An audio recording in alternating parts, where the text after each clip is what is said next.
PEGI 18.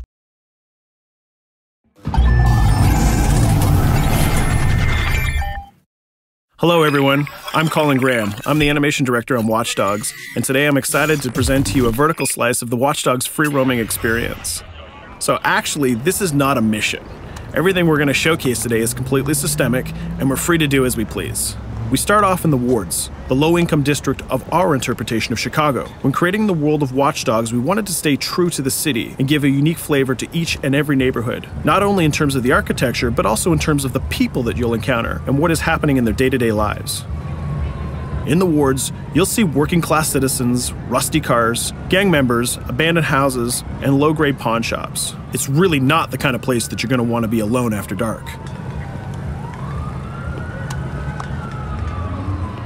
Nowadays, modern cities are increasingly managed by software, controlling traffic lights, electricity grids, and surveillance systems. In our version of Chicago, this management software is called ctOS, or the Central Operating System. The ctOS controls everything in the city, and it was created by the Bloom Corporation. Since the ctOS has been installed in Chicago, people get to work faster, the crime rate has dropped, and the communication networks are now more accessible and stable than they ever were before.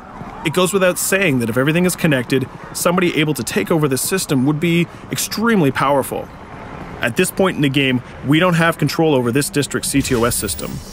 The icons that you see over people's head mean that we cannot hack into their mobile devices at the moment. We need to find the ctOS control center, install a backdoor virus into the system to take control over all of the infrastructure in this district. There it is, the ctOS control center.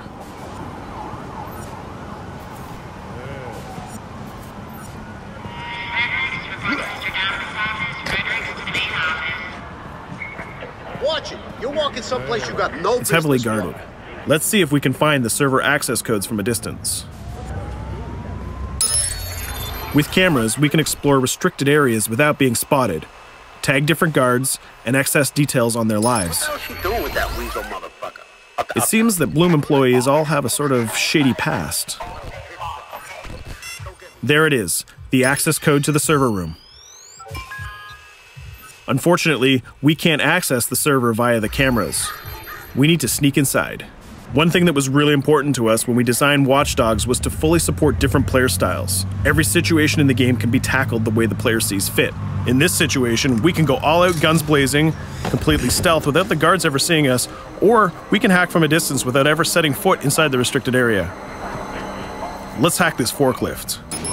Aiden can use the environment to distract and lure guards.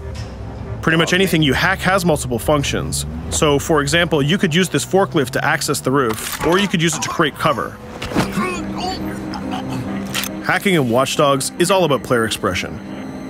Let's set an improvised explosive device so we can hack it a little bit later.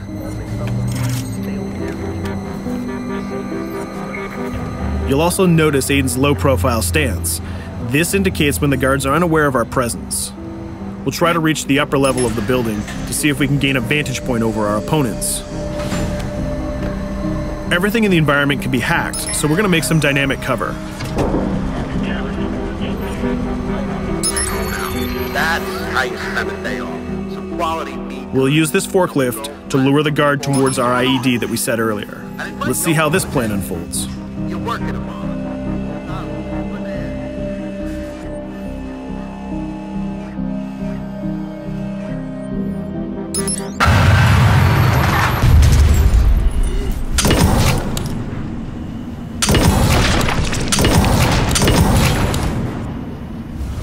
What you just saw is called focus. It represents Aiden's analysis capabilities and his quick reflexes. This gives the player more time to combine core game mechanics together, such as shooting, hacking, and driving, in order to handle more complicated situations.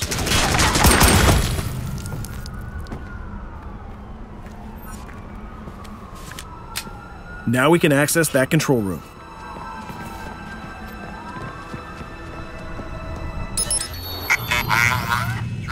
Drop 2, 5.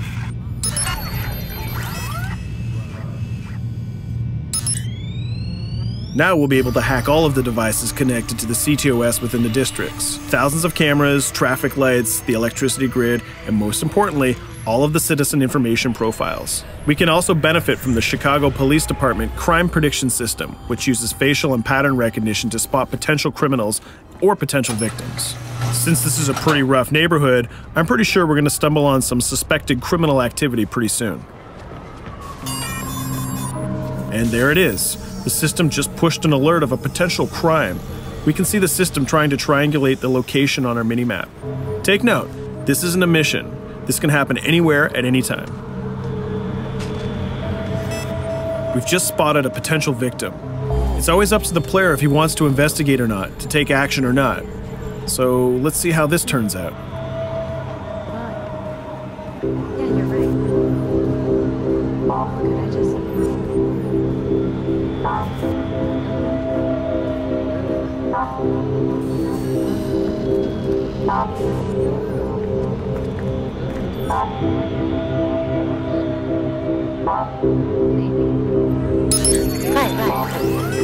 You think you're leaving me? Huh?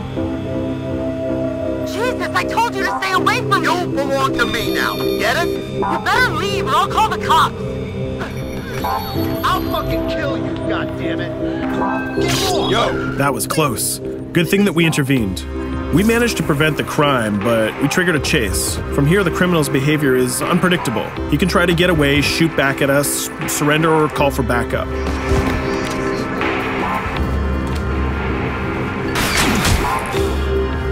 It seems like he decided to get away by car. Let's chase him down.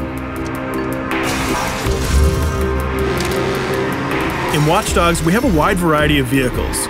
Each one of them has their own unique properties and handling. Let's see how we can use the ctOS to our advantage to neutralize this criminal and leave the cops to deal with him later.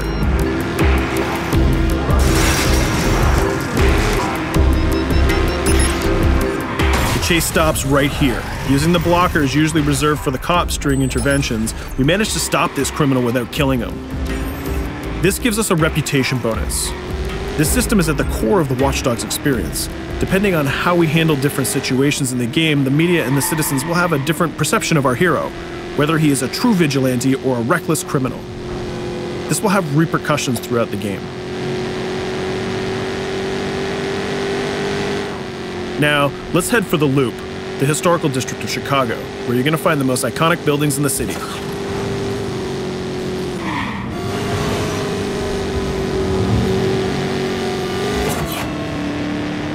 We're going to go to a gun shop to see what arsenal is available for players.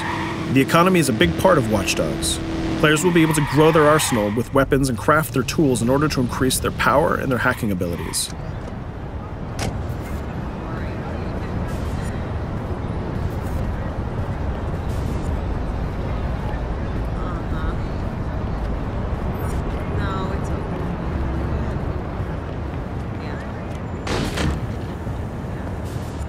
You will find all of the weapons that you would expect in a traditional shooter. Pistols, assault rifles, guns, sniper rifles, and grenade launchers, just to name a few. A lot of bullets were fired in our last encounter with the ctOS guards. Let's stock up on some more ammo. Finding everything.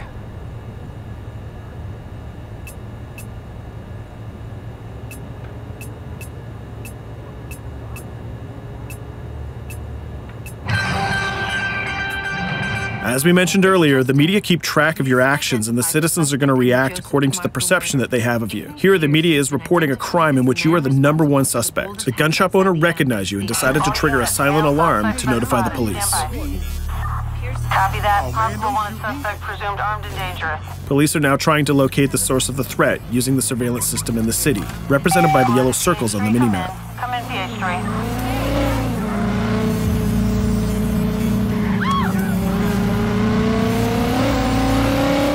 Aiden is able to stall their efforts by hacking into their communication systems while avoiding the scanning areas.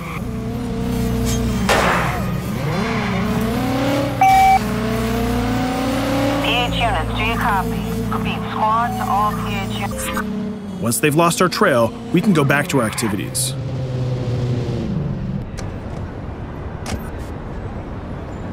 One thing that Bloom did to win over the population of Chicago with the ctOS project was to install free Wi-Fi hotspots throughout the city. Free Wi-Fi is cool, but not very safe with someone like Aiden Pierce around.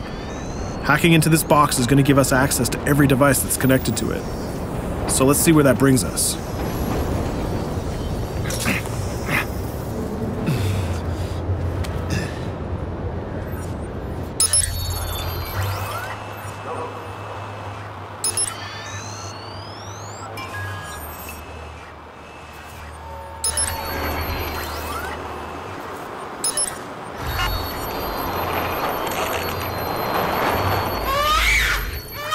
We just hacked into the webcam of a laptop. It seems that we're in the apartment of a mother and we can hear her baby crying in the background.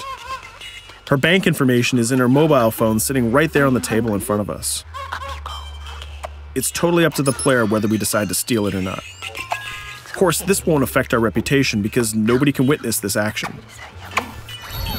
Just like in real life, nothing is totally black or white, but rather many shades of gray. This is exactly the situation where we want the player to question his own morality. Let's go withdraw that money.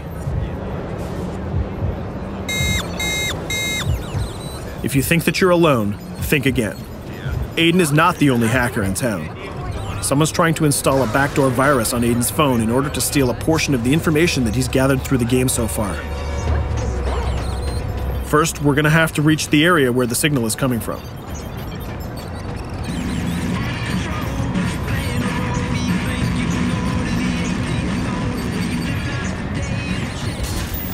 Using our profiler, we're going to try to identify the hacker before the installation finishes.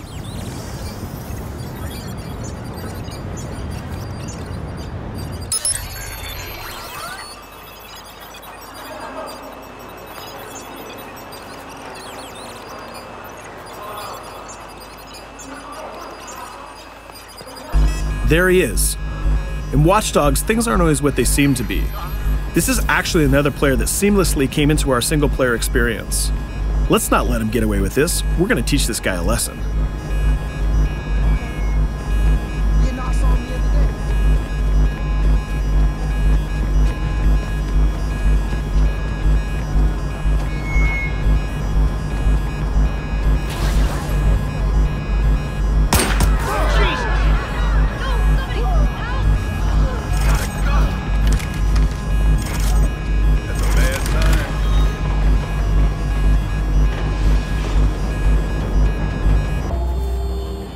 We stopped the hack, but the hacker managed to get away. I don't know about you, but we can't let this pass by. We need to retaliate. Using the grid, let's see if we can find that second player.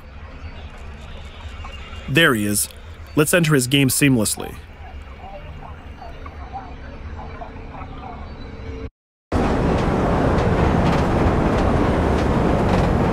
The second player is not yet aware of our presence. If we act carefully, he might think that we're one of the many NPCs in the city.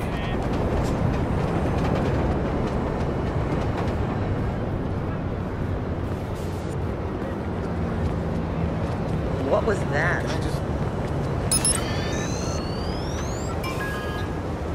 So let's find a place to hide and start hacking. What's going on?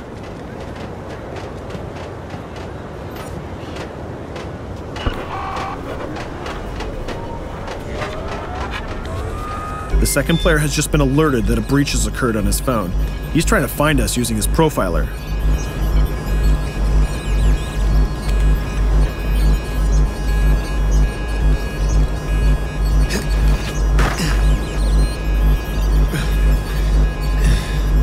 He's dangerously close. Let's hide in the car. We're spotted. Let's get out of there.